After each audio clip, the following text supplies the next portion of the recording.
اللہ پر توکل کی داستانیں۔ بسم اللہ الرحمن الرحیم۔ السلام علیکم رحمۃ اللہ وبرکاتہ۔ حضرت ابراہیم علیہ السلام کو حضرت اسماعیل علیہ السلام سے بہت محبت تھی۔ وہ ان کے بڑھاپے کی اولاد تھے اور دعاؤں میں مانگے گئے تھے۔ کبھی کبھی حضرت ابراہیم علیہ السلام ان سے بوس و کنار بھی کر لیتے، لیکن پھر ابراہیم علیہ السلام کو خدا کا حکم ہوا کہ بی بی ہاجرہ کو پیارے بیٹے کے ساتھ ایک بیاباں میں لے جا کر چھوڑ دو۔ چنانچہ حضرت ابراہیم علیہ السلام بیوی بچے کے ہمراہ مکہ مکرمہ کی جانب روانہ ہوئے۔ جب وہ مکہ مکرمہ پہنچے تو وہاں ایک درخت تھا جس کے نیچے بیوی بچے کو بٹھایا اور خود آپ دیدہ ہو کر واپس روانہ ہوئے۔ بیوی ہاجرہ پیچھے پیچھے جاتی تھیں اور کہتی تھی کہ ہمارے حال پر رحم کرو، ہمیں اسے بیاباں میں کس کے سپرد کر کے جا رہے ہو؟ حضرت ابراہیم علیہ السلام نے فرمایا کہ تمہارا محافظ پروردگار عالم ہے۔ یہ سنتے ہی بی بی صاحبہ نے کہا کہ حسبی اللہ و توکلت علی اللہ، مجھے اللہ کافی ہے اور میں نے اس کی ذات پر توکل کیا۔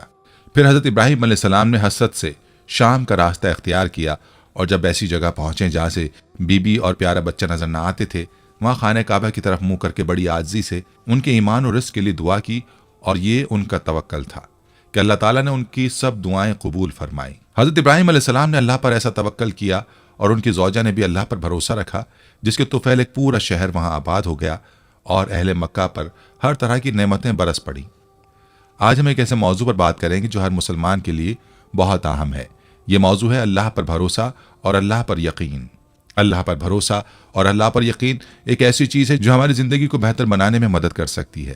یہ ہماری زندگی میں خوشی، سکون اور اطمینان لا سکتی ہے۔ یہ ہماری زندگی میں مشکلات اور مصائب کو برداشت کرنے کی طاقت دے سکتی ہے۔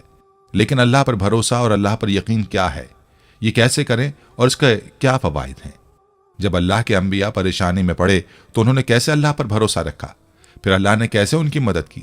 حضرت یونس علیہ السلام مچھلی کے پیٹ میں تھے تو انہوں نے کیسے اللہ پر بھروسہ رکھا؟ جب حضرت ابراہیم علیہ السلام کو آگ میں ڈالا جا رہا تھا تو انہوں نے کیسے اللہ پر اعتماد کیا؟ جب موسیٰ علیہ السلام سمندر سے پار ہو رہے تھے تو انہوں نے اللہ پر کیسے بھروسہ رکھا؟ اسی طرح آج کی اس ویڈیو میں ہم آپ کو انبیاء کرام، اولیاء اللہ اور صحابہ کرام کے بہترین واقعات بتائیں گے کہ انہوں نے اللہ پر کیسے بھروسہ رکھا اور اللہ نے کیسے ان کی مدد کی۔ ان سوالات کے جوابات آج ہم اپنی آج کی اس ویڈیو میں تفصیل سے بتائیں گے۔ آپ سے گزارش ہے کہ ویڈیو کو آخر تک ضرور دیکھیے گا۔ ناظرین، توکل دراصل عربی زبان کا لفظ ہے اور اس کے معنی کسی کام یا معاملے کو کسی کے سپرد کرنے کے ہیں، یا یہ کسی پر مکمل اعتماد کیا جائے۔ اس لیے عربی میں الوکیل اسے کہتے ہیں جو دوسروں کے کام کی نگرانی کرے۔ اللہ پر توکل یعنی بھروسہ کرنا انبیاء کرام علیہم السلام کے طریقے کے ساتھ اللہ تعالیٰ کا حکم بھی ہے۔ قرآن و حدیث میں توکل اللہ کا بار بار حکم دیا گیا ہے، صرف قرآن کریم میں 7 مرتبہ وَعَلَى اللَّهِ فَلْيَتَوَكَّلِ الْمُؤْمِنُونَ فرما کر مومنوں کو صرف اللہ تعالیٰ پر توکل کرنے کی تاکید کی گئی ہے۔ یعنی حکم خداوندی ہے کہ اللہ پر ایمان لانے والوں کو صرف اللہ ہی کی ذات پر بھروسہ کرنا چاہیے۔ جو بھی اسباب مہیا ہوں انہیں اس یقین کے ساتھ اختیار کرنا چاہیے کہ کرنے والی ذات تو صرف اور صرف اللہ تعالیٰ کی ہے۔ حضرت ایوب علیہ السلام نے جب اپنی طویل بیماری کے بعد اللہ تعالیٰ سے شفا یابی کے لیے دعا فرمائی تو اللہ تعالیٰ نے حضرت ایوب علیہ السلام کو حکم دیا کہ وہ اپنے پیر کو زمین پر ماریں۔ اب غور کرنے کی بات ہے، کیا ایک شخص کا زمین پر پیر مارنا اس کی 20 سال کی بیماری کی شفا یابی کا علاج ہے؟ نہیں، لیکن اللہ کے حکم سے یہ کمزور سبب اختیار کیا جس کے ذریعے اللہ تعالیٰ نے اپنی قدرت سے ان کے زمین پر پیر مارنے سے پانی کا ایسا چشمہ جاری کر دیا جس سے غسل کرنے پر حضرت ایوب علیہ السلام کی 20 سال کی بدن کی متعدد بیماریاں ختم ہو گئیں۔ ناظرین، حضرت یونس علیہ السلام کا ذکر قرآن کریم کی 6 سورتوں میں آیا ہے: سورہ نساء، سورہ انعام، سورہ یونس، سورہ صافات، سورہ الانبیاء، سورہ القلم۔ ان میں پہلی 4 سورتوں میں یونس علیہ السلام کا نام مذکور ہے اور آخری 2 سورتوں میں ذُنُّون اور صاحب الحوت یعنی مچھلی والا کہہ کر پکارا گیا۔ حضرت یونس علیہ السلام ایک عظیم اور کریم نبی تھے۔ ان کا قصہ قرآن پاک میں ایک انوکھا قصہ ہے۔ حضرت یونس علیہ السلام کا زمانہ 784 سے 860 قبل مسیح کے درمیان بتایا جاتا ہے۔ حضرت یونس علیہ السلام کے والد کا نام متی تھا اور یہ سیدنا ابراہیم علیہ السلام کی نسل سے تھے، لہٰذا یہ اسرائیلی نبی تھے۔ حضرت یونس علیہ السلام کی عمر مبارک 28 سال تھی تو اللہ نے انہیں منصب نبوت سے سرفراز کیا۔ ان کو آشوریوں کی ہدایت کے لیے عراق بھیجا۔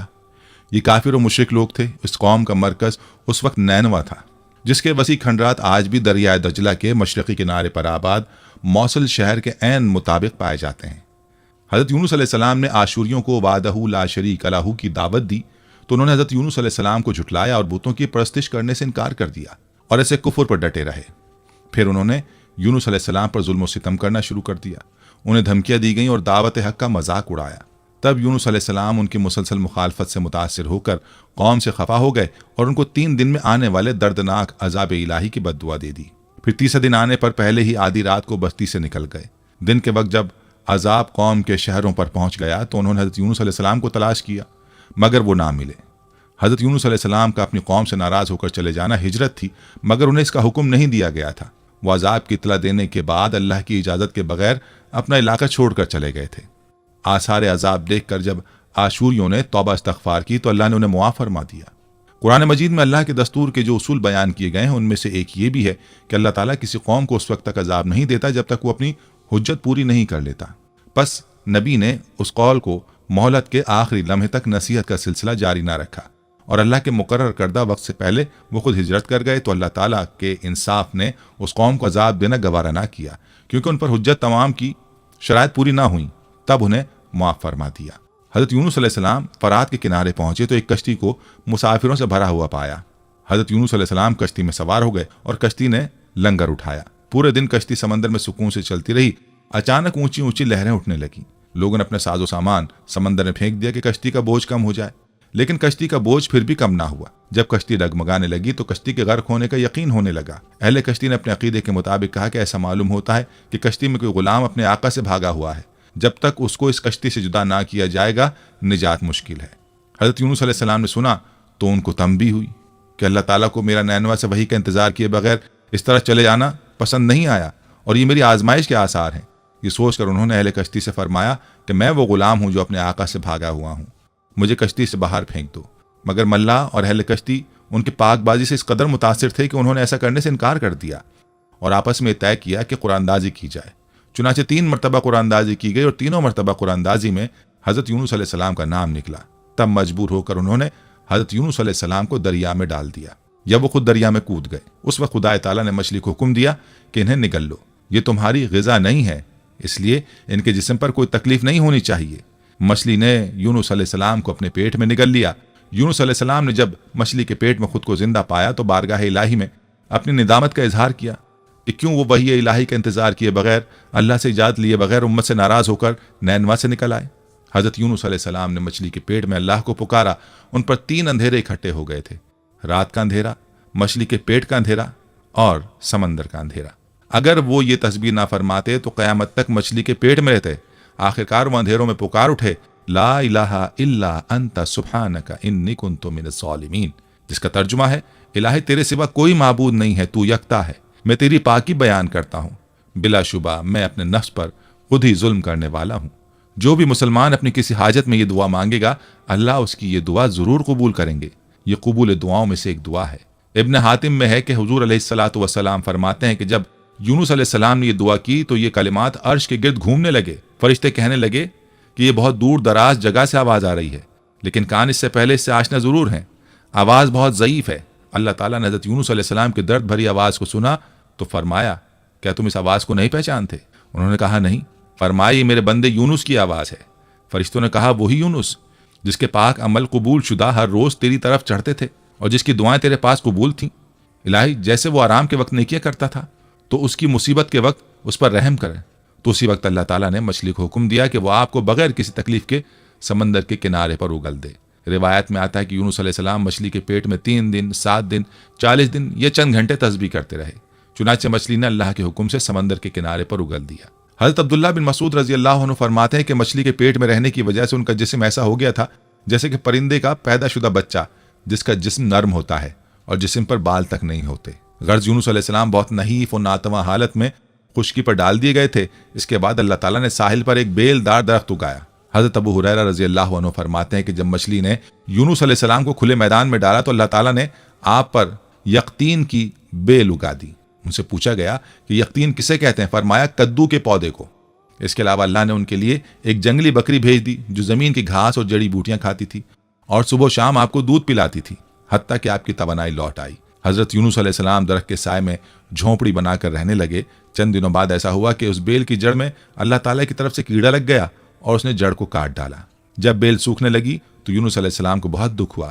تب اللہ تعالیٰ نے وحی کے ذریعے ان کو مخاطب کیا اور فرمایا، یونس تم اس بیل کے سوکھنے پر کتنے رنج کا اظہار کر رہے ہو، جو ایک حقیر سی چیز ہے، مگر تم نے یہ نہ سوچا کہ نینوا کی 1,00,000 سے زائد آبادی جس میں انسان بس رہے ہیں، ان کے علاوہ جاندار بھی آباد ہیں، اس کو برباد اور ہلاک کر دینے میں کیا ہم کو کوئی ناگواری نہیں ہوگی؟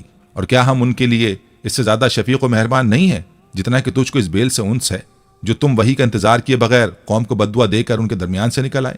ایک نبی کی شان کے نزدیک یہ مناسب نہ تھا وہ قوم کے حق میں عذاب کی بددعا کرتے اور ان سے نفرت کر کے جدا ہو جانے میں عجلت کر لے اور وحی کا انتظار بھی نہ کرے۔ یونس علیہ السلام کی بستی چھوڑ دینے کے بعد نینوا کے لوگوں کو یقین ہو گیا تھا کہ وہ ضرور خدا کے سچے پیغمبر ہیں اور اب ہلاکت یقینی ہے۔ تب ہی یونس علیہ السلام ہم سے جدا ہو گئے۔ یہ سوچ کر فوراً بادشاہ سے لے کر رعایا تک سب کے دل خوف و دہشت سے کانپ اٹھے اور یونس علیہ السلام کو تلاش کرنے لگے تاکہ ان کے ہاتھ پر اسلام کی بیعت کریں، اور ساتھ ہی خدا تعالیٰ سے توبہ استغفار کرنے لگے اور ہر قسم کے گناہوں سے کنارہ کش ہو کر آبادی سے باہر میدان میں نکل آئے اور بارگاہ الہی میں بلند آواز میں یہ اقرار کرتے رہے، جس کا ترجمہ ہے، اے ہمارے رب، یونس علیہ السلام جو تیرا پیغام ہمارے پاس لے کر آئے ہیں، ہم اس کی تصدیق کرتے ہیں اور ہم اس پر ایمان لاتے ہیں۔ آخر کار اللہ پاک نے ان کی دعا قبول فرمائی اور ان کو عذاب الہی سے محفوظ رکھا۔ بہرحال یونس علیہ السلام کو اللہ پاک نے صحت و تندرستی دے کر اب دوبارہ نینوا جانے کا حکم دیا کہ قوم میں رہ کر ان کی رہنمائی فرمائی جائے۔ چنانچہ حضرت یونس علیہ السلام نینوا واپس تشریف لے گئے۔ قوم کے لوگوں نے جب انہیں دیکھا تو خوشی کا اظہار کیا۔ حضرت یونس علیہ السلام کی زندگی نینوا میں ہی گزری اور وہیں ان کا انتقال ہوا اور وہیں ان کی قبر تھی، جو نینوا کی تباہی کے بعد نامعلوم ہو گئی۔ اس قصے میں سبق یہ ہے کہ کسی بھی حال میں اللہ کی رحمت سے مایوس نہیں ہونا چاہیے اور نہ ہی ہدایت کے معاملے میں اپنی ذات پر بھروسہ کرنا چاہیے۔ ہدایت تو بس اللہ ہی کی طرف سے ہے، آپ کے ذمے تو بس پیغام حق پہنچانا ہے۔ ناظرین، حضرت موسیٰ علیہ السلام ایک غلام کے بیٹے تھے۔ آپ علیہ السلام کوئی شہزادے نہیں تھے بلکہ غلام قوم کے ایک فرد تھے، لیکن آپ علیہ السلام کی پرورش بادشاہ کے محل میں شہزادوں کی طرح عیش و عشرت میں ہوئی تھی۔ آپ کسی پر ظلم ہوتا نہیں دیکھ سکتے تھے اور ہمیشہ مظلوموں کی مدد کیا کرتے تھے۔ ایک دن اپنی قوم کے ایک فرد کی مدد کرتے ہوئے آپ علیہ السلام سے نادانستہ دشمن قوم کے ایک شخص کا قتل ہو جاتا ہے، جس پر آپ پشیمان ہوتے ہیں اور سمجھ جاتے ہیں کہ یہ شیطانی کام ہے جو آپ سے انجانے میں سرزد ہو گیا۔ بے شک وہ شیطان صریحاً بہکانے والا دشمن ہے۔ اس بات کا احساس ہوتے ہی آپ علیہ السلام اپنے رب سے معافی مانگتے ہیں، کہتے ہیں، پروردگار، بے شک میں نے اپنے نفس کے لیے مصیبت مول لے لی ہے، تو مجھے بخش دے۔ تو رب نے انہیں بخش دیا، بے شک وہی بخشنے والا مہربان ہے۔ دوسرے دن صبح آپ علیہ السلام خطرے کو بھانپتے اور ڈرتے ہوئے جب شہر پہنچتے ہیں تو شہر کے آخری کنارے سے ایک شخص دوڑتا ہوا آتا ہے اور کہتا ہے، موسیٰ، بے شک دربار والے آپ کے قتل کا مشورہ کر رہے ہیں، تو نکل جائیے، بے شک میں آپ علیہ السلام کی خیر خواہوں میں سے ہوں۔ یہ خبر سنتے ہی آپ علیہ السلام ڈر کر وہاں سے چپکے سے نکل کھڑے ہوتے ہیں، ساتھ ہی دعا کرتے ہیں کہ اے پروردگار، مجھے ظالم قوم سے بچا لے۔ آپ علیہ السلام مدین جانے کا ارادہ کرتے ہیں اور مدین کی طرف رخ کر کے کہتے ہیں، مجھے امید ہے کہ میرا رب مجھے ٹھیک راستے پر ڈال دے گا۔ جب آپ علیہ السلام مدین کے ایک کنویں پر پہنچتے ہیں تو دیکھتے ہیں کہ وہاں لوگوں کی ایک جماعت اپنے مویشیوں کو پانی پلا رہی ہے اور ایک طرف دو عورتیں اپنی بکریوں کو رو کے کھڑی ہیں۔ آپ علیہ السلام ان عورتوں سے پوچھتے ہیں کہ تم دونوں یوں کیوں کھڑی ہو؟ تو وہ دونوں کہتی ہیں کہ جب تک یہ چرواہے اپنے مویشیوں کو پانی پلا کر نہیں چلے جاتے، ہم اپنی بکریوں کو پانی نہیں پلا سکتے، اور ہمارے والد عمر رسیدہ بزرگ ہیں۔ تو آپ علیہ السلام خود ان کی بکریوں کو پانی پلا دیتے ہیں، پھر ایک سائے کی جگہ پر بیٹھ جاتے ہیں اور اپنے رب سے التجا کرتے ہیں، پروردگار، جو خیر بھی تو مجھ پر نازل کر دے، میں اس کا محتاج ہوں۔ یہ کہانی حضرت موسیٰ علیہ السلام کی نبوت سے سرفراز کیے جانے سے پہلے کی ہے۔ ذرا اپنے تصور میں لائیے کہ شاہی محل میں ناز و نام سے پلا بڑھا ایک نوجوان اچانک اپنا سب کچھ چھوڑ کر خالی تنہا جان بچا کر مصر سے نکلتا ہے، نامعلوم کیسی کیسی مشکلات و تکالیف اٹھا کر صحرائے سینہ عبور کرتا ہے، پھر وہ کیسے علاقے میں پہنچ جاتا ہے جہاں اس کا نہ کوئی پرسان حال ہے اور نہ کوئی واقف کار ہے، نہ سر چھپانے کی جگہ ہے، نہ ہی روٹی روزی کا کوئی وسیلہ ہے، گویا غربت اور محتاجی و مفلسی کی انتہا ہے۔ کوئی عام انسان ہوتا تو ان حالات میں ہمت ہار جاتا، لیکن حضرت موسیٰ علیہ السلام نے ہر موقع پر اللہ سے رجوع کیا، نادانستہ قتل کر دیا، اللہ سے معافی مانگی، مصر سے جان بچا کر نکلتے وقت دعا کی، اے میرے پروردگار، مجھے ظالم قوم سے بچا لے۔ مدین کی طرف رخ کیا اور راستہ نامعلوم ہے، کوئی سنگی ساتھی بھی نہیں، تو فرمایا، مجھے امید ہے میرا رب مجھے ٹھیک راستے پر ڈال دے گا۔ اور پھر کئی دنوں تک تھکا دینے والا سفر طے کر کے جب مدین پہنچتے ہیں تو اپنی تھکاوٹ کے باوجود خدمت خلق سر انجام دیتے ہیں، کمزوروں کی مدد کرنے پر کمر بستہ ہو جاتے ہیں اور دونوں عورتوں کو بکریوں کو بغیر کسی معاوضے کے پانی پلا دیتے ہیں۔ بکریوں کو پانی پلانے یعنی نیکی کا کام کرنے کے بعد سائے میں جا کر آپ علیہ السلام اپنی زندگی کی سب سے بابرکت دعا مانگتے ہیں، پروردگار، جو خیر بھی تو مجھ پر نازل کر دے، میں اس کا محتاج ہوں۔ حضرت موسیٰ علیہ السلام جیسا معاملہ اگر ہمارے ساتھ پیش آتا تو ہم کتنے فرسٹریشن، ڈپریشن اور ذہنی انتشار کا شکار ہوتے، ہماری کیفیت کیا ہوتی اور ہم کیا کرتے؟ اگر ہم ایسے میں اپنے رب سے مانگتے تو کیا مانگتے؟ دعا کرتے تو کیا دعا کرتے؟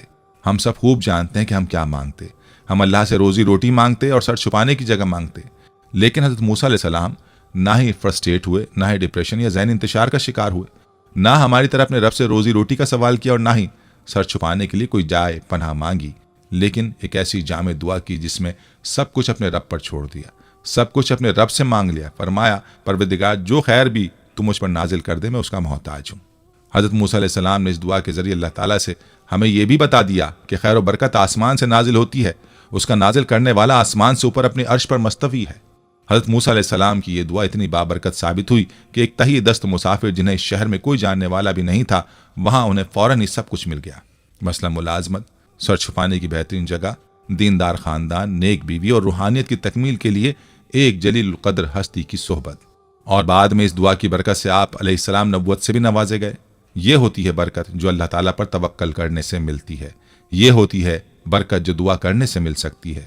نیز توکل کرنے والوں کے بارے میں فرمان الہی ہے جس کا ترجمہ ہے، اور اللہ اسے ایسی جگہ سے رزق عطا فرماتا ہے جہاں سے اس کا گمان بھی نہیں ہوتا، اور جو شخص اللہ پر توکل کرتا ہے تو وہ اللہ اسے کافی ہے۔ بے شک اللہ اپنا کام پورا کرنے والا ہے، بے شک اللہ نے ہر شے کے لیے اندازہ مقرر فرما رکھا ہے۔ سورہ طلاق۔ حضرت موسیٰ علیہ السلام نے اللہ پر توکل کیا تو اللہ تعالیٰ نے بھی انہیں ایسی جگہ سے وہ سب کچھ عطا کر دے جس کا گمان انسانی ذہن کسی طرح کر ہی نہیں سکتا۔ آج بھی جو شخص اللہ پر توکل اور بھروسہ کرے گا تو اللہ تعالیٰ اس کے ہر جائز کام کے لیے کافی ہوگا۔ حضرت عمر بن خطاب رضی اللہ عنہ کہتے ہیں کہ رسول اللہ صلی اللہ علیہ وآلہ وسلم نے فرمایا، اگر تم لوگ اللہ پر توکل بھروسہ کرو جیسا کہ اس پر توکل یعنی بھروسہ کرنے کا حق ہے، تو تمہیں اسی طرح رزق ملے گا جیسا کہ پرندوں کو ملتا ہے کہ صبح کو وہ بھوکے نکلتے ہیں اور شام کو آسودہ واپس آتے ہیں۔ ناظرین، قرآن کریم نے جس واقعے کو احسن القصص قرار دیا ہے وہ حضرت یوسف علیہ السلام کا واقعہ ہے جو اپنے اندر بہت سے سبق لیے ہوئے ہے۔ حضرت یوسف علیہ السلام حضرت ابراہیم علیہ السلام کے پڑ پوتے، حضرت اسحاق علیہ السلام کے پوتے اور جناب یعقوب علیہ السلام کے لخت جگر تھے۔ آپ نے بچپن میں خواب دیکھا کہ آپ کو 11 ستارے، سورج اور چاند سجدہ کر رہے ہیں۔ آپ علیہ السلام نے اپنے والد گرامی سے اس خواب کو بیان کیا۔ حضرت یعقوب علیہ السلام نے جناب یوسف علیہ السلام کو اس بات کی نصیحت کی کہ آپ علیہ السلام نے اپنے اس خواب کو اپنے بھائیوں کے سامنے بیان نہیں کرنا۔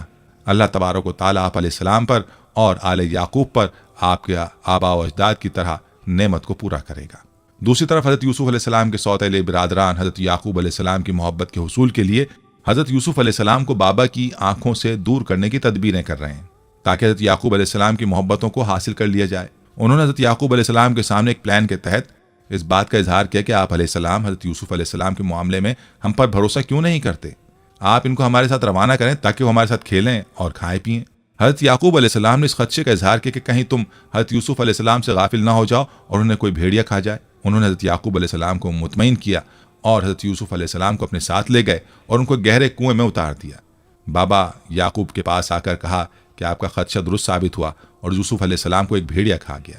حضرت یعقوب علیہ السلام نے اس بات پر صبر کیا اور خاموش ہو گئے۔ حضرت یوسف علیہ السلام جس کنویں میں موجود تھے تو اس کے پاس سے مصر کو جانے والا ایک قافلہ گزرا۔ انہوں نے پانی کے حصول کے لیے ڈول کو ڈالا تو حضرت یوسف علیہ السلام ڈول کے ذریعے باہر آ گئے۔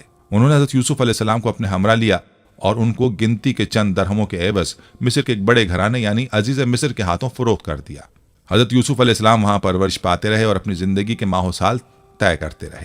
جب آپ علیہ السلام جوان ہوئے تو عزیز مصر کی بیوی آپ کے حسن پر فریفتہ ہو گئی اور اس نے آپ علیہ السلام کو برائی کی دعوت دی جس کو حضرت یوسف علیہ السلام نے ٹھکرا دیا۔ عزیز مصر کی بیوی نے حضرت یوسف علیہ السلام کا تعاقب کرنے کی کوشش کی۔ اسی اثنا میں عزیز مصر اپنے محل میں داخل ہو رہا تھا۔ جب اس نے سارے منظر کو دیکھا تو اس کو بڑی تشویش ہوئی، لیکن اس موقع پر اس کی بیوی نے اپنے رویے کو بدل کر حضرت یوسف علیہ السلام پر الزام لگا دیا۔ حضرت یوسف علیہ السلام کی بے گناہی کو ثابت کرنے کے لیے اللہ تبارک و تعالیٰ نے محل کے ایک بچے کو قوت گویائی عطا فرما دی، جس نے یہ بات کہی کہ حضرت یوسف علیہ السلام کی قمیض اگر آگے سے پھٹی ہوئی ہے تو عزیز مصر کی بیوی کا الزام سچا ہے، اگر قمیض پیچھے سے پھٹی ہوئی ہے تو الزام جھوٹا ہے۔ حضرت یوسف علیہ السلام کی قمیض کو دیکھا تو وہ پیچھے سے پھٹی ہوئی تھی، چنانچہ یہ بات ثابت ہو گئی کہ حضرت یوسف علیہ السلام پاک دامن ہے۔ اس واقعے کی اطلاع جب مصر میں پھیلی تو طبقہ اشرافیہ سے تعلق رکھنے والی عورتوں نے عزیز کی بیوی کے کردار پر تشویش کا اظہار کیا کہ وہ کس طرح اپنے ہی پالے ہوئے جوان پر فریفتہ ہو گئیں۔ جب عزیز مصر کی بیوی نے ان کی باتوں کو سنا تو اس نے ان عورتوں کو اپنے گھر مدعو کیا اور ان کے لیے مسند کو تیار کیا اور ان کے ہاتھوں میں پھلوں اور چھری کو تھما دیا۔ ان عورتوں نے اپنے ہاتھوں کو کاٹ لیا، یوسف علیہ السلام نے سارے منظر کو دیکھ کر اللہ تعالیٰ سے دعا کی کہ مجھے ان عورتوں کے مکر سے نجات دلا کر جیل خانے پہنچا دے۔ اللہ تعالیٰ نے آپ کی دعا قبول فرما کر آپ سے ان کے مکر کو رفع کر دیا۔ جب آپ علیہ السلام جیل خانے میں داخل ہوئے تو آپ علیہ السلام کی 2 قیدیوں سے ملاقات ہوئی جنہوں نے اپنے خوابوں کو آپ کے سامنے رکھا۔ حضرت یوسف علیہ السلام نے ان کے خوابوں کو سن کر انہیں یہ بات بتلائی کہ تم میں سے ایک شخص سولی پر چڑھ جائے گا اور ایک بادشاہ کا ساقی بن جائے گا۔ ساقی بننے والے قیدی سے آپ نے کہا کہ بادشاہ وقت سے میری بابت ذکر کرنا۔ قیدی آزاد ہونے کے بعد بادشاہ وقت کا ساقی بن گیا، لیکن وہ بادشاہ وقت کے سامنے حضرت یوسف علیہ السلام کا ذکر کرنا بھول گیا۔ کئی برس گزرنے کے بعد بادشاہ مصر کو خواب آیا کہ 7 کمزور گائیں 7 موٹی تازی گائیوں کو کھا رہی ہیں جبکہ باقی خشک بالیاں ہیں۔ بادشاہ وقت کے ساقی کو فی الفور حضرت یوسف علیہ السلام کی یاد آئی۔ وہ یوسف علیہ السلام کے پاس پہنچا تو انہوں نے یہ بات کہی کہ 7 سال خوشحالی کے بعد 7 سال عالمگیر قحط پوری دنیا کو اپنی لپیٹ میں لے لے گا۔ خوشحالی کے سالوں میں اگر غلے کی تدوین کر لی جائے تو اس سے لوگوں کی غذائی ضروریات پوری ہو جائیں گی اور قحط سالی کے اثرات سے بچ جائیں گے۔ حضرت یوسف علیہ السلام کی تعبیر کو سننے کے بعد بادشاہ مصر نے حضرت یوسف علیہ السلام کو اپنے قریب کر لیا۔ اس موقع پر حضرت یوسف علیہ السلام نے وزیر خزانہ کی ذمہ داریوں کو اختیار کر لیا۔ بعد ازاں آپ عزیز مصر بن گئے اور مصر کے انتظامی امور آپ علیہ السلام کے ہاتھ میں آ گئے۔ جب خوشحالی کے سالوں کے بعد عالمگیر قحط نے پوری دنیا کو اپنی لپیٹ میں لے لیا تو جہاں پر دنیا کے دیگر مقامات کے لوگ اس کے زیر اثر آئے، وہیں پر حضرت یوسف علیہ السلام کے بھائی بھی اس قحط کے اثرات کی زد میں آئے۔ تو جب انہیں اس بات کی اطلاع ملی کہ مصر سے غلہ مل سکتا ہے تو وہ بھی آپ علیہ السلام سے غلے کے حصول کے لیے پہنچ گئے۔ حضرت یوسف علیہ السلام کے سوتیلے بھائی ان کے پاس آئے تو انہوں نے ان کو پہچان لیا، ان کو باتوں باتوں میں ان کے خاندان کے بارے میں معلومات لی اور یہ بات کہی کہ اگلی مرتبہ جب تم آؤ تو اپنے چھوٹے بھائی کو بھی لے کر آنا۔ جب حضرت یوسف علیہ السلام کے بھائی جانے لگے تو ان کی پونجی کو بھی ان کے سامنے ڈال دیا گیا۔ جب وہ واپس پہنچے تو انہوں نے جناب یعقوب علیہ السلام کے سامنے عزیز مصر کی خواہش پر بھائی بن یامین کو ساتھ چلنے کے لیے کہا۔ عزیز مصر کی خواہش پر بھائی بن یامین کو بھی ساتھ لے کر جانے کو کہا۔ حضرت یعقوب علیہ السلام اس بات پر آمادہ نہ تھے، لیکن جب سامان سے پونجی بھی برآمد ہو گئی تو یعقوب علیہ السلام حضرت بن یامین کو ساتھ روانہ کرنے پر آمادہ اور تیار ہو گئے۔ حضرت بن یامین کو لے کر جب بھائی پہنچے اور غلے کو تولا گیا تو حضرت یوسف علیہ السلام نے ایک تدبیر کے ذریعے بن یامین کو اپنے پاس روک لیا۔ حضرت بن یامین کی بازیابی کے لیے بھائیوں نے التجائیں کی، لیکن حضرت یوسف علیہ السلام حضرت بن یامین کو ساتھ روانہ کرنے پر آمادہ نہ ہوئے۔ جب قافلے والے حضرت یعقوب علیہ السلام کے پاس پہنچے اور ان کو اس بات کی اطلاع دی گئی کہ آپ کے بیٹے بن یامین کو چوری کے جرم میں گرفتار کر لیا گیا تو حضرت یعقوب علیہ السلام اس بات پر انتہائی دل گرفتہ ہوئے اور آپ کی بینائی بھی آپ کے آنسوؤں کے ساتھ گل ہو گئی۔ حضرت یعقوب علیہ السلام نے ایسے عالم میں اپنے بیٹوں کو اس بات کی نصیحت کی کہ جاؤ، جا کر بن یامین اور یوسف کو تلاش کرو اور اللہ کی رحمت سے نا امید نہ ہونا۔ اب کی مرتبہ جب بعض بھائی گئے تو اس مرتبہ خریداری کے لیے ان کے پاس جمع پونجی موجود نہ تھی۔ انہوں نے بڑی دل گرفتگی سے عزیز مصر کے سامنے اس بات کا اظہار کیا کہ آپ سے ہم صدقہ لینے آئے ہیں، آپ ہمیں صدقہ دے دیں۔ حضرت یوسف علیہ السلام نے اپنے بھائیوں کے لبوں سے جب الفاظ سنے تو آپ علیہ السلام نے کہا، میں ہی یوسف ہوں اور یہ میرا بھائی ہے، اللہ نے ہم پر کرم کیا۔ اس وقت حضرت یوسف علیہ السلام نے ان کو بھی معاف کر دیا اور آپ علیہ السلام نے اپنی قمیص کو اتارا اور فرمایا کہ اس کو حضرت یعقوب علیہ السلام کے چہرے پر ڈال دیا جائے تو ان کی بینائی واپس آ جائے گی۔ حضرت یعقوب علیہ السلام اپنے گھر میں موجود تھے۔ انہوں نے اپنے گھر موجود بیٹوں سے کہا کہ مجھے یوسف کی خوشبو آ رہی ہے، تو بیٹوں نے بعض بے ادبی کے الفاظ کہے۔ اسی اسنا میں جب باہر سے آنے والے بھائی جب گھر پہنچے اور قمیص پر آپ کو ڈالا گیا تو آپ کی بینائی واپس آ گئی۔ بیٹے شرمسار ہوئے، آپ نے ان کی خطا کو معاف فرما دیا اور تمام اہل خانہ میں سے روانہ ہوئے، جہاں یوسف علیہ السلام نے اپنے والدین کو تخت پر بٹھایا اور آپ کے والدین اور بھائی آپ کے سامنے سجدہ ریز ہو گئے۔ یوں حضرت یوسف علیہ السلام کے خواب کی تعبیر مکمل ہو گئی۔ دوستو، حضرت یوسف علیہ السلام کا قصہ صبر و استقامت اور اللہ پر توکل کی عمدہ مثال ہے۔ حضرت یوسف علیہ السلام نے ہر بڑی سے بڑی آزمائش میں اللہ پر بھروسہ رکھا۔ اللہ نے انہیں کنویں سے لے کر مصر کے قید خانے سمیت ہر جگہ آزمایا۔ بالآخر اپنے توکل کے بلبوتے پر حضرت یوسف علیہ السلام نے ایک عظیم الشان سلطنت پر حکومت کی۔ دوستو، حضرت مریم علیہ السلام نے جب اللہ کے حکم سے بغیر باپ کے حضرت عیسیٰ علیہ السلام کو جنا تو ان کے لیے حکم خداوندی ہوا کہ کھجور کے تنے کو ہلائیں، یعنی حرکت دیں، اس سے جب پکی ہوئی تازہ کھجوریں جھڑیں تو ان کو کھائیں۔ اللہ تعالیٰ نے اپنی قدرت سے حضرت مریم علیہ السلام کو بغیر کسی سبب کے بھی کھجور کھلا سکتے تھے، لیکن دنیا کے دارالاسباب ہونے کی وجہ سے حکم ہوا کہ کھجور کے تنے کو اپنی طرف ہلاؤ۔ چنانچہ حضرت مریم نے حکم خداوندی کی تعمیل میں کھجور کے تنے کو حرکت دی۔ کھجور کا تنا اتنا مضبوط ہوتا ہے کہ چند طاقتور مرد بھی اسے آسانی سے نہیں ہلا سکتے، لیکن صنف نازک نے اس کمزور سبب کو اختیار کیا تو اللہ تعالیٰ نے اپنے حکم سے سوکھے ہوئے کھجور کے درخت سے حضرت مریم علیہ السلام کے لیے تازہ کھجوریں یعنی غذا کا انتظام کر دیا۔ اس واقعے سے معلوم ہوا کہ جو بھی اسباب مہیا ہوں اللہ پر توکل کر کے انہیں اختیار کرنا چاہیے۔ اسباب تو ہمیں اختیار کرنے چاہیے، لیکن ہمارا بھروسہ اللہ کی ذات پر ہونا چاہیے کہ وہ اسباب کے بغیر بھی چیز کو وجود میں لا سکتا ہے، اور اسباب کی موجودگی کے باوجود اس کے حکم کے بغیر کوئی بھی چیز وجود میں نہیں آ سکتی۔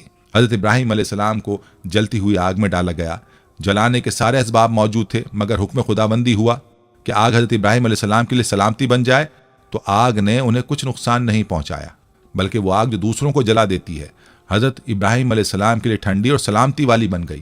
اسی طرح حضرت اسماعیل علیہ السلام کی گردن پر طاقت کے ساتھ تیز چھری چلائی گئی، مگر چھری بھی کاٹنے میں اللہ کے حکم کی محتاج ہوتی ہے۔ اللہ نے اس چھری کو حضرت اسماعیل علیہ السلام کی گردن کو نہ کاٹنے کا حکم دیا تھا، لہذا کاٹنے کے اسباب کی موجودگی کے باوجود چھری حضرت اسماعیل علیہ السلام کی گردن نہیں کاٹ سکی۔ حضرت انس بن مالک رضی اللہ عنہ فرماتے ہیں کہ ایک شخص نے رسول اللہ صلی اللہ علیہ وآلہ وسلم سے پوچھا، کیا اونٹنی کو باندھ کر توکل کروں یا بغیر باندھے؟ آپ صلی اللہ علیہ وآلہ وسلم نے ارشاد فرمایا، باندھو اور اللہ پر بھروسہ کرو۔ قرآن کریم میں اللہ پر توکل یعنی بھروسہ کرنے کی بار بار تاکید کی گئی ہے۔ اختصار کو مد نظر رکھتے ہوئے یہاں صرف چند آیات کا ترجمہ پیش کر رہا ہوں۔ نمبر 1، تم اس ذات پر بھروسہ کرو جو زندہ ہے، جسے کبھی موت نہیں آئے گی۔ سورہ الفرقان آیت 58۔ جب تم کسی کام کرنے کا عزم کر لو تو اللہ پر بھروسہ کرو۔ سورہ آل عمران۔ جو اللہ پر بھروسہ کرتا ہے اللہ اس کے لیے کافی ہو جاتا ہے۔ سورہ الطلاق۔ ان تمام آیات میں اللہ تعالیٰ نے مومنوں کو اپنی ذات پر توکل کا نہ صرف حکم دیا ہے بلکہ اس کی انتہائی ترغیب دی ہے۔ نبی علیہ الصلاۃ والسلام نے بھی متعدد مقامات پر اللہ پر بھروسہ کرنے کی تعلیم و ترغیب دی ہے۔ روایات میں آتا ہے کہ جب کفار مکہ احد کی جنگ سے واپس ہو گئے تو راستے میں انہیں پچھتاوا ہوا کہ ہم جنگ میں غالب آ جانے کے باوجود خامخواہ واپس آ گئے۔ اگر ہم کچھ اور زور لگاتے تو تمام مسلمانوں کا خاتمہ ہو سکتا تھا۔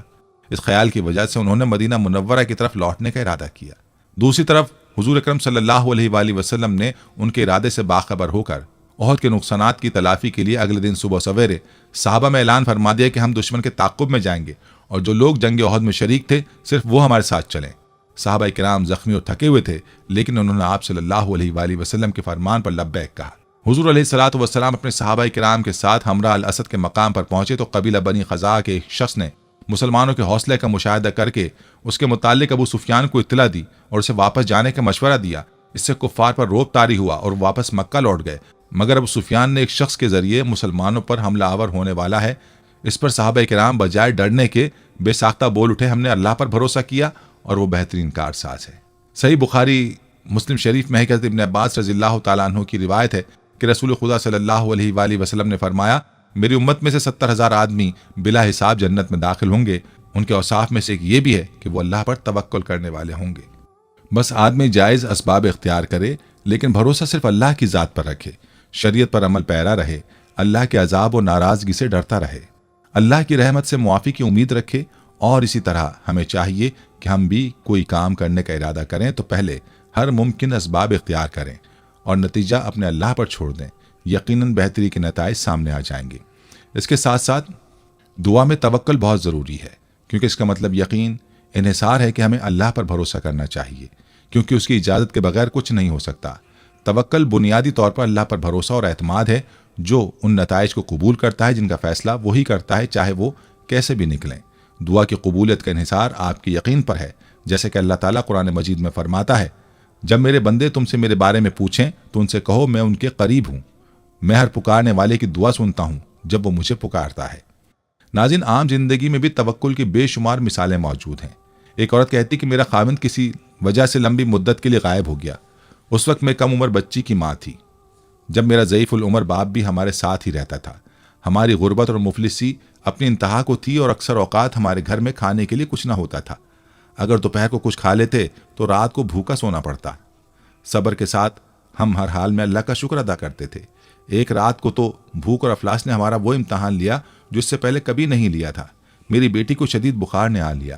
بچی کے بخار اور بھوک سے بنی حالت سے مجھے اپنے اور اپنے والد کی بھوک بھول گئی۔ ایسی بے کسی اور لاچاری تو کبھی نہیں دیکھی تھی۔ بے قراری حد سے بڑھی تو مجھے اللہ تبارک و تعالیٰ کا وہ قول یاد آ گیا جس کا ترجمہ ہے، بھلا کون بے قرار کی التجا قبول کرتا ہے جب وہ اس کی دعا کرتا ہے، اور کون اس کی تکلیف دور کرتا ہے۔ جی ہاں، ہر قسم کی تکلیف، چاہے وہ بھوک کی ہو یا بیماری کی یا غربت و افلاس اور گناہوں کی، کون ہے اس ذات پاک کے سوا جو ان سب تکلیفوں کو دور کر سکتا ہے۔ یہ سب سوچ کر میں اٹھی اور جا کر وضو کیا، واپس آ کر بچی کے ماتھے پر پانی سے بھیگی ہوئی پٹی رکھی، اللہ کے حضور نماز کی ادائیگی کے لیے کھڑی ہو گئی۔ مختصر سی نماز پڑھنے کے بعد ہاتھ اٹھا کر بچی کے لیے دعا کی، اس کے ماتھے سے پٹی اتار کر دوبارہ پانی سے بھگو کر رکھی اور ایک بار پھر نماز کے لیے کھڑی ہو گئی۔ نماز کے بعد ایک بار پھر بارگاہ الہی میں دعا کے لیے ہاتھ اٹھا لیے، دعا سے فراغت پر پانی کی پٹی تبدیل کی اور دوبارہ نماز کے لیے کھڑی ہو گئی۔ یہ عمل میں نے کئی بار کیا۔ جب میں یہ سب کچھ بار بار دہرا رہی تھی تو کسی نے دروازہ کھٹکھٹایا۔ اس حیرت کے ساتھ بھلا رات کے اس پہر کون ہو سکتا ہے؟ میرے والد نے پوچھا کون؟ اور جواب آیا میں ڈاکٹر ہوں۔ میں اور میرا والد ہم دونوں ایک دوسرے کو حیرت سے دیکھ رہے تھے کہ اس کو کس نے بلایا۔ میرے والد نے جا کر دروازہ کھولا۔ ڈاکٹر نے آتے ہی پوچھا مریضہ کدھر ہے؟ ہم نے سادگی سے بچی کی طرف اشارہ کر دیا۔ ڈاکٹر نے بچی کو چیک کیا، کاغذ پر ایک نسخہ لکھ کر میرے ہاتھ میں تھماتے بولا لائیے میرے فیس دیجیے اور میں چلتا ہوں۔ میں نے آہستگی سے جواب دیا ڈاکٹر صاحب ہمارے پاس تو آپ کو دینے کے لیے فیس یا پیسے نہیں ہے، بلکہ ہمارے پاس تو کچھ بھی نہیں ہے۔ میرا یہ جواب سنتے ہی ڈاکٹر جھلا اٹھا اور غصے سے تقریباً دھاڑتے ہوئے بولا اگر فیس دینے کے لیے پیسے نہیں تھے تو مجھے آدھی رات کو فون کر کے کیوں بلایا تھا؟ کیوں مجھے اس طرح بے آرام کیا تم لوگوں نے؟ ڈاکٹر کے منہ سے ٹیلی فون کا سن کر مجھے لگا کہ ڈاکٹر غلطی سے ہمارے گھر آ گیا ہے۔ میں نے ہمت کرتے ہوئے جواب دیا ڈاکٹر صاحب ہم نے آپ کو ٹیلی فون کر کے نہیں بلایا، بلکہ ہمارے پاس تو ٹیلی فون ہی نہیں ہے۔ یہ سن کر ڈاکٹر نے مجھ سے پوچھا اچھا تو کیا یہ فلاں شخص کا گھر نہیں ہے؟ میں نے کہا نہیں ڈاکٹر صاحب، فلاں صاحب ہمارا ہمسایہ ہے۔ یہ سن کر ڈاکٹر تھوڑا سا خاموش ہوا اور پھر ہمارے گھر سے نکل کر ہمارے ہمسائے کے گھر چلا گیا اور ہم خجالت اور شرمندگی سے خاموش بیٹھے رہے۔ تھوڑی ہی دیر گزری تھی کہ ڈاکٹر ایک بار پھر ہمارے گھر آ گیا، آنکھوں میں آنسو اور رندھی آواز میں بولا اللہ کی قسم تمہارے گھر سے اس وقت تک نہیں جاؤں گا جب تک تمہارا پورا قصہ نہیں سن لوں گا۔ اور میں نے ڈاکٹر صاحب کو اپنا پورا قصہ سنا ڈالا کہ کس طرح میں بچی کے ماتھے پر پانی کی پٹیاں رکھ رہی تھی اور اللہ کے حضور دعا بھی مانگ رہی تھی۔ ڈاکٹر جلدی سے اٹھ کر باہر چلا گیا اور کچھ دیر کے بعد ہمارے لیے رات کا کھانا، بچی کے لیے دوائیں اور کچھ گھریلو ضروریات کا سامان کے ساتھ لوٹ آیا۔ ساتھ ہی اس نے ہمیں بتایا کہ اس کی طرف سے ہر مہینے ایک تنخواہ ہمیں اس وقت تک ملتی رہے گی جب تک اللہ چاہے گا۔ جی ہاں، یہ اللہ پر بھروسے کی کہانی ہے۔ حکیم الامت حضرت مولانا اشرف علی تھانوی رحمۃ اللہ علیہ نے ایک عجیب واقعہ نقل فرمایا ہے، تسہیل کے لیے اپنی زبان میں نقل کرتا ہوں۔ فرمایا سندیلہ ہندوستان میں ایک مقام ہے، وہاں کا واقعہ ہے۔ وہاں ایک مرتبہ امساک باران ہوا، بارش نہ ہونے کی وجہ سے قحط پڑ گیا۔ مخلوق پریشان ہو گئی۔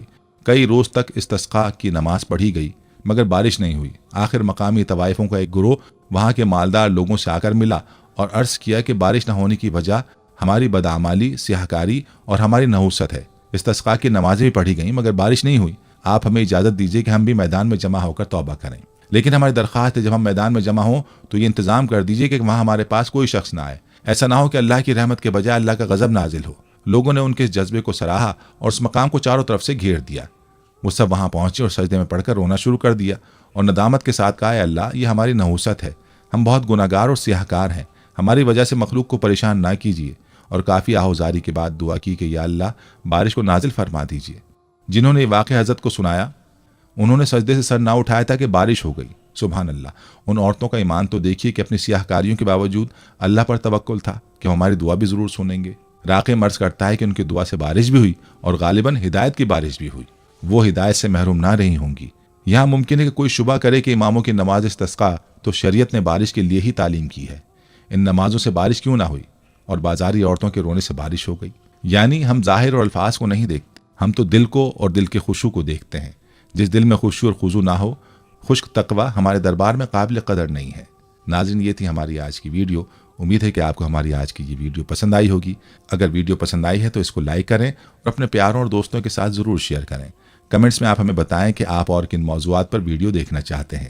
اس کے ساتھ ساتھ آپ کمنٹس میں ہم سے سوالات بھی پوچھ سکتے ہیں، لیکن یہ سب کرنے سے پہلے ہمارے چینل کو سبسکرائب کر لیں اور بیل کے بٹن کو بھی پریس کر لیں تاکہ ہماری آنے والی مزید معلوماتی ویڈیوز کا نوٹیفیکیشن آپ کو بر وقت مل سکے اور آپ علم کے اس خزانے سے مستفید ہو سکیں۔ اب ملاقات ہوگی آنے والی ویڈیو میں، تب تک کے لیے خدا آپ کا حامی و ناصر ہو۔ فی امان اللہ۔